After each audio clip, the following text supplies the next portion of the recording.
Bonjour, ce petit tutoriel a pour objectif de vous aider à remplir le bilan périodique pour le LSU à partir d'ITOP. Donc dans un premier temps, vous devez vous connecter à votre espace. Une fois que vous serez connecté, il va falloir aller sélectionner, donc en cliquant dans Vie scolaire, l'onglet Bilan LSU. Va apparaître donc une fenêtre dans laquelle vous pouvez sélectionner soit le bilan périodique, soit le bilan de fin de cycle, mais ce qui nous intéresse ici, c'est bien les bilans périodiques, et vous allez pouvoir sélectionner le groupe ou la classe que vous voulez saisir. Je vais choisir ici la 3e B. Apparaît alors plusieurs choses.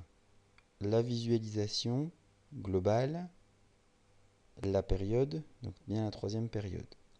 Dans un premier temps, ce que vous devrez faire, c'est déjà transférer, en cliquant sur transférer et en sélectionnant notes, donc transférer les notes.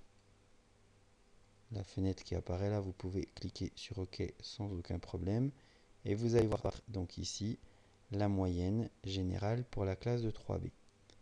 Une fois que vous avez transféré les notes, vous allez pouvoir, en cliquant sur ajouter dans votre matière, ajouter des principaux éléments du programme travaillé durant la période.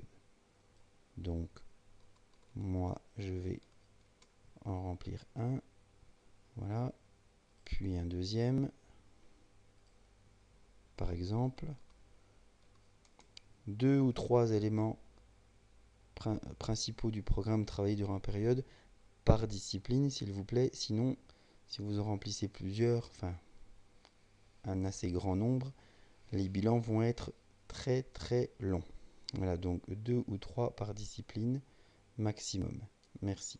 Une fois que vous avez rempli ces principaux éléments du programme, vous allez pouvoir aller travailler élève par élève en cliquant sur une visualisation par élève.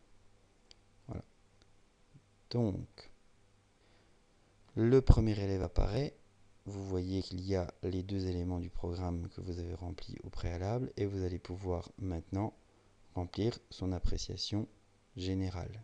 Une fois que c'est fait, vous passez à l'élève suivant en cliquant sur cette case ici. Voilà pour remplir donc les bilans périodiques par classe, puis élève par élève. Petit détail qui a quand même son importance. Je reviens quand même en arrière sur la visualisation globale. Le professeur là n'était pas professeur principal de la classe. Si par exemple je sélectionne la classe où le professeur est professeur principal, rien ne change dans un premier temps. La moyenne a été transférée. Je peux ajouter également des éléments de programme.